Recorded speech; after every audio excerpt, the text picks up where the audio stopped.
When Jesus saw the crowds, he had compassion for them, because they were harassed and helpless, like sheep without a shepherd.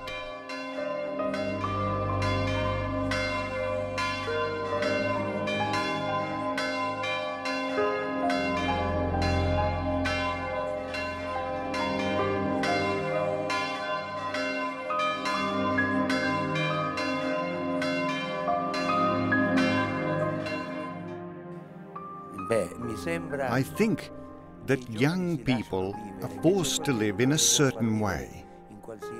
It's convenient for adults to oblige them to live in a way that they want to, which can be rather arbitrary, at school or during their free time. But young people soon realize they don't want to live without direction. Basically, they feel restless, particularly those who are unhappy with their lives. So they live in a world which they feel uncomfortable with. The rest of their lives consists of one thing after another, in which real friendship is lacking. Yet when young people work for others, they discover friendship. If they don't, they will never discover it. Friendship is something that grows out of an ideal. It's not just a banal rapport between two people. What I see is that young people are missing life. And when life is missing, it's because love is missing. And love is missing because God is missing.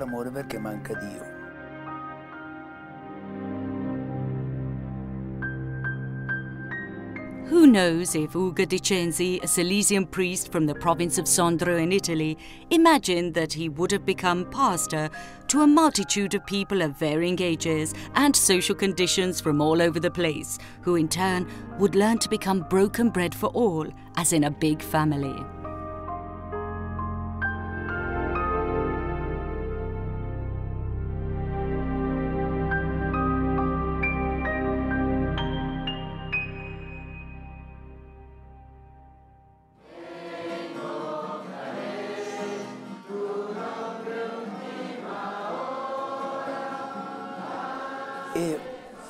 I discovered by chance that if I said to young people, there's a poor guy who needs help and it's an adventure that needs tackling, well, they couldn't wait. An adventure that is truly about life. An adventure of working for needy people for us was a discovery. And I made this discovery together with my young people, and it really put everything else into perspective. Operation Mato Grosso began back in the summer of 1967, when Don Ugo, the then spiritual assistant of Lombardy and Emilia, invited about 20 young people to take aid to an Italian missionary in the Brazilian region of Mato Grosso. So I said to the kids, let's go to the mission instead of doing our usual summer camp up in Valformazza. Let's become missionaries. It was like throwing a match on petrol, and they loved the idea. The first expedition consisted of 24 young people, some from the newspaper. They came from all over, and so our adventure began. You see, young people need adventure. Without adventure, there's nothing.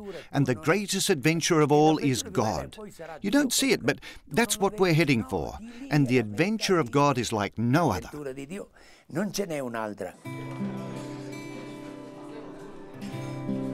It spread like a beneficial disease. The enthusiasm of those young people infected numerous others, who decided to offer concrete help in various missions within Latin America, or support their efforts by working from Italy. And so life was given to a vast movement of men and women who try to live charity by offering their talents and time to the poor free of charge, so that material wealth can be shared and brotherly communion can propagate real joy and an opportunity of life.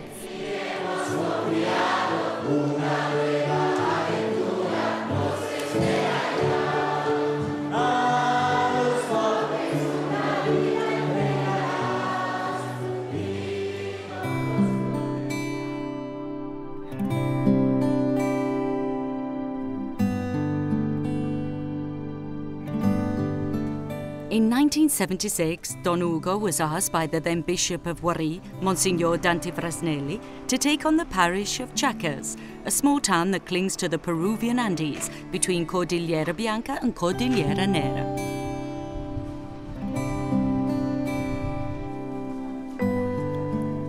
Here, there was a real need for pastoral and fatherly care.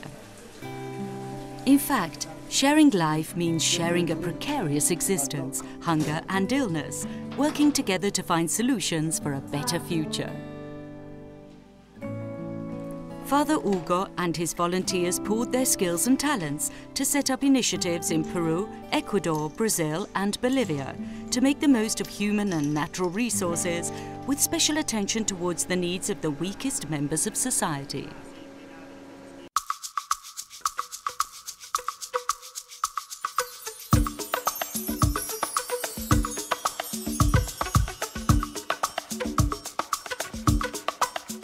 With the needs of the farmers from the Sierra in mind, schools and workshops were created so that young people could learn a trade without giving up working on their land. Art is praise for the creator and becomes work that sustains.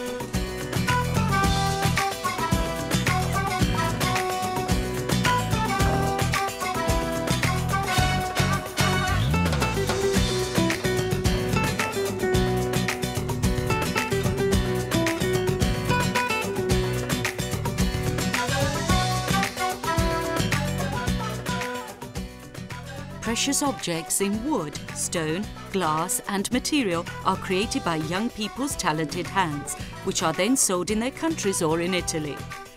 At the end of their training period, young people are supplied with all the equipment they need to carry on the work they have learned and the opportunity of entering into an already established cooperative.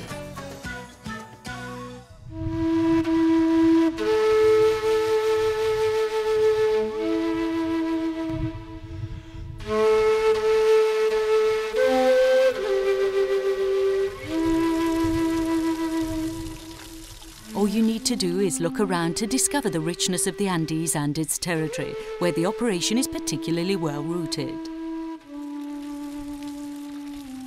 Imagination is not lacking. Italian volunteers have set up a mountaineering school and mountain refuges to train local guides who will be able to accompany tourists up the highest peaks.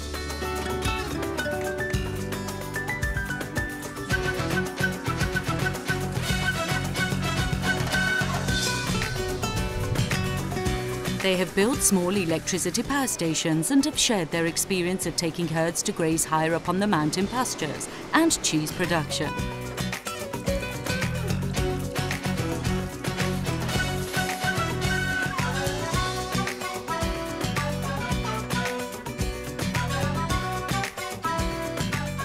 They have even planted 4,000 meters above sea level succulent grass for their animals. Hard work, perseverance when faced with obstacles and sometimes persecution find an answer in God, God incarnate who seems to make his voice heard even louder among these mountain peaks, and which the volunteers see in the smiling or suffering faces of adults and children.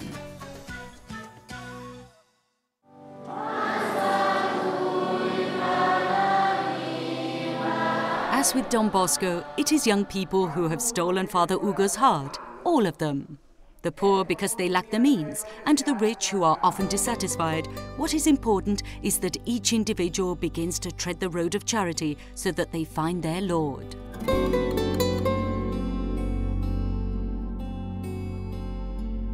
The Pope was perfectly right in his encyclical Deus Caritas Est. I couldn't help shouting out, "Well done!" And I'm really glad that he wrote this encyclical because it's the crux of the matter. We have to be willing to deprive ourselves of things. If we don't, then it's just hot air. We will end up losing what really matters. Teresio Bosco has published a small book. Look, I've got it here. Well done, Teresio. He explains how Don Bosco's oratory is an oratory that comes from the Lord, and he's perfectly right. I've set up the oratory and I've come here to carry out a charitable mission.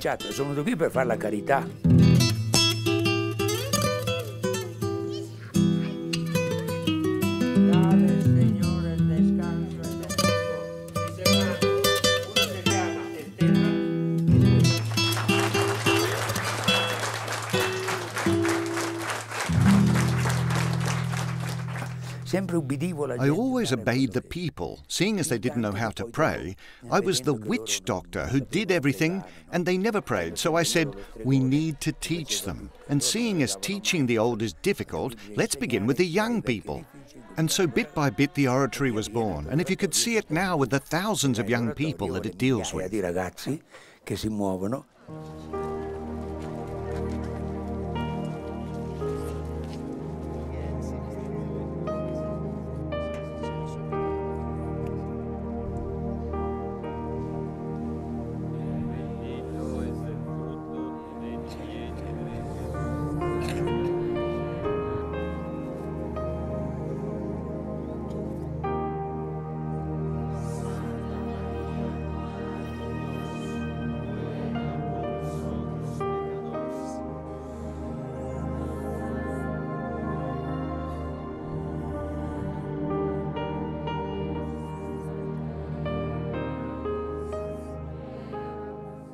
And so we come to the operation. You see the operation as it is. It's simple. There are people in need. Have a bit of compassion.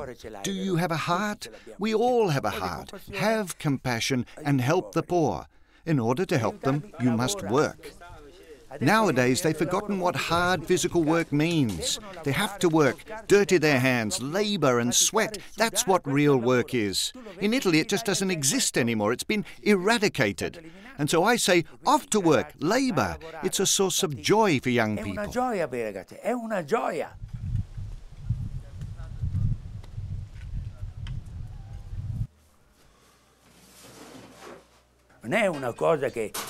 It's not something you can learn in one lesson and away you go. Lessons can be rather annoying. When we hear someone preaching on to us, it can be irritating. No. Begin this journey and the journey of charity will show you the way. Where has our world gone wrong? What is wrong with it? Everyone is so attached to money. All of us, Christians, pagans, all the same. Everyone gives prime importance to money and progress. Where does the difference lie? What did Jesus say? Go and give all that you have to the poor and then follow me. Leave everything in order to understand who lives beside us. Strip ourselves of superfluous material goods which reassure our days but disturb our heart in order to find God. Wealth is deafening, cumbersome. It paralyzes the heart, which is no longer capable of loving. It prevents the fullness of joy and love from being shared. In this house, we accompany many men and women, but above all, young people, in the last part of their lives. It's a difficult moment, very painful for them and us. They are often lonely people, lonely in the face of death. We owe them a great deal,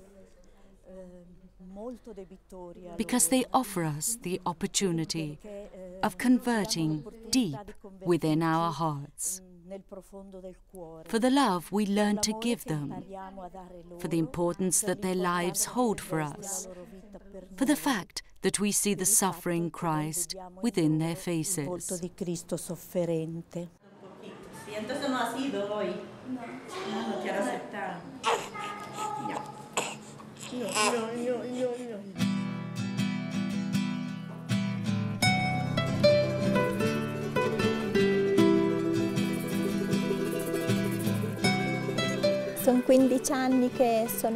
I've been in the children's home at Janama for 15 years. I came here after collaborating in Italy with Operation Mato Grosso. During the working camps in Italy, I was overcome by the desire to offer more of my life, to go that one step further than I was used to doing in Italy.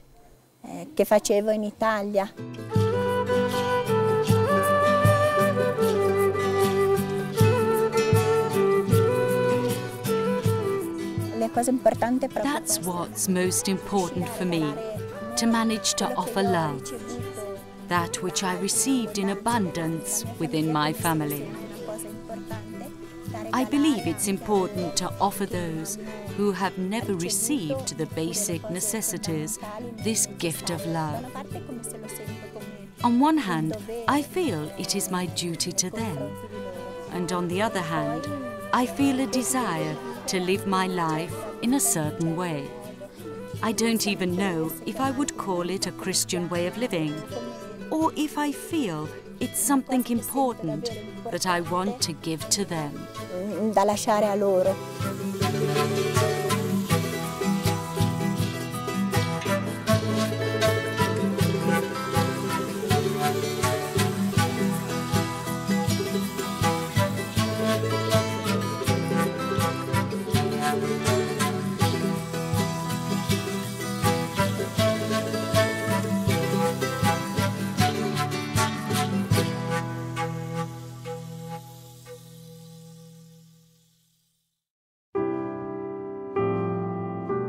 OMG, thanks to the help of local communities, work camps set up in Italy and Providence, has established welcoming homes for orphans, the elderly, the ill and disabled, such as the Danielitas Home of San Luis, and a hospital at Chacas, a reference point for everyone from the valley.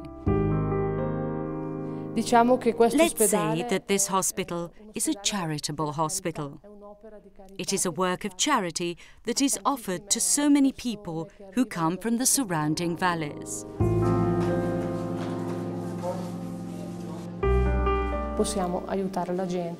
We can help people by offering them medicines, free assistance, health education, and above all, hope. Cercando, di dare un po' di speranza.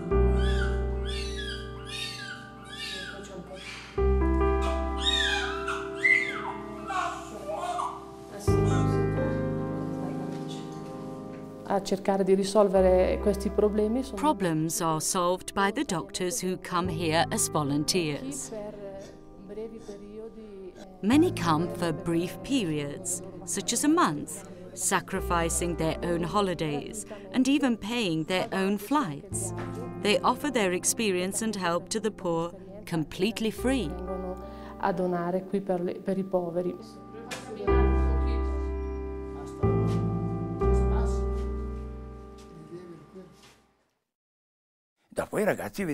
Afterwards, the young people begin a difficult journey because at the beginning they're buoyed up by their initial enthusiasm to do something, but they have to maintain that enthusiasm.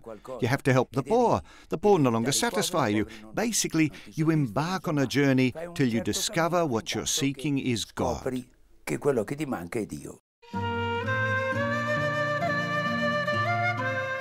Erica is a volunteer at the Teresita House at Poma, UK. She helps those like Teodoro who have undergone a trauma which requires constant attention and physiotherapy, or they simply need somewhere where they can live peacefully. Io vivo con questa gente. I live with these people, with the poorest, lonely and abandoned. They are people who for various reasons need to be loved. Some are ill, old, some are terminally ill. Others have simply been abandoned or are malnourished. I don't feel as though I've got things sorted. I am here for my own personal conversion, not because I want something from others or because I think my work can change the world. Nothing changes. Trying to change myself is a daily battle, because living with those who suffer highlights defects and limitations. Sometimes I lose my patience. Sometimes I feel tired. You realize that the poor are very demanding, but they have to forgive you for so much, because you have everything and they've had nothing. That's all. That's how I live. Vivo così. And this is looking for God. It's always an aspiration to desire God as something that we lack, no? Something they have taken from us. Of course, you can't see him. He's not something you can touch. He can't undergo experimentation. You have to abandon the world.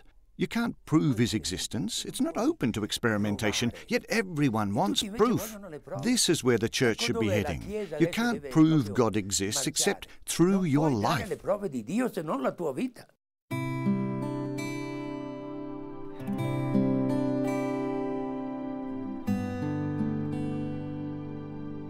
To give life, a few young people have, over the years, heard a special call to live their dedication to the poor as a consecrated priest. In 1992, after long meditation on behalf of the local bishop, the Pomayukai Seminary was set up in Peru, which, as all the work supported by Operation Mato Grosso, is at the service of the diocese in which it lies. From Peru, Ecuador and Italy, there are about 40 young people who are undergoing training, as Rector Father Gaetano Gabusera explains.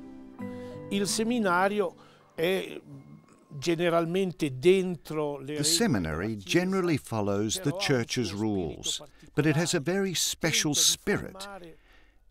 It tries to train priests according to the spirit of Father Ugo, a priest who sacrifices and dedicates himself to local people.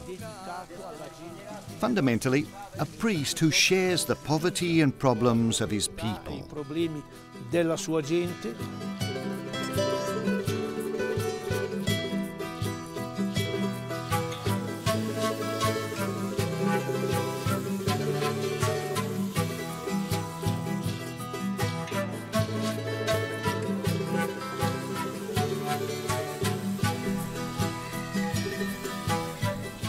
A priest who knows how to share with his volunteers and young people. A priest who has a missionary spirit and forges ahead with charitable works and evangelization, fundamental for this area and region.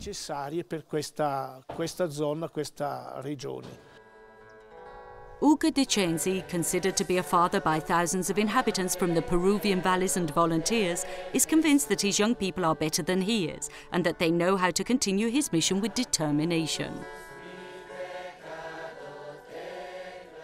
The operation has to split up. It's too big and it's chaotic with too many defects. It's not going in the right direction. For me, the operation is old, 40 years old. It has to disband and start again continually. Basically, the operation is a creature, and creatures must die, all of them. So even the operation has to die. Don Bosco's spirit, however, must remain. Charity, mission, and conversion. That for which everyone climbs on these mountains. In the end, however, only God remains. Yet everyone, look around, thinks it's fine to be without God. Don't you understand? You are without a father. You are alone and you're poor. How can you fail to understand, to be without a father, to have nobody, to be like any old dog? No, not me. Young people understand it. They need God, even if their heads tell them He isn't there. Let's go. Away, away. Only God. Only God. And how is this to be done, eh? He'll deal with it. It's not my job to find God. He has to ensure He is found. But I go towards that direction. Which direction? Towards Jesus. Love. Try to love. If you sin, try to repent. If you have committed bad deeds and offended someone. I have a friend. I'll tell you a true story. When he prayed with the youngsters, he always had his hands closed.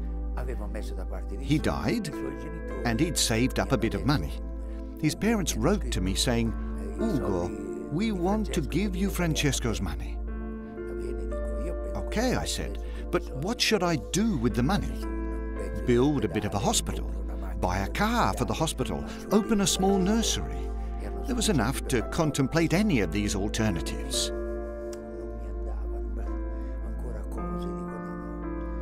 But it wasn't right. More things. And I said to myself, no. A bell. I want a bell, an enormous bell. At the moment, they're trying to make me the most beautiful bell to use here nearby. I'll show you the place. This bell in the middle of the countryside. Bloom. Bloom. You know what it says? Solo Dios, solo Dios, solo Dios. And when someone dies, they'll come to ring it. Now here there are quite a few Protestants and evangelists, a bit of a mix really, but I get on with everyone with no problems. And when I die, someone will go and ring this bell in the middle of the valley. It's a way of reminding people, a bit silly if you want, that the only thing that really counts is only God. Che conta solo Dio.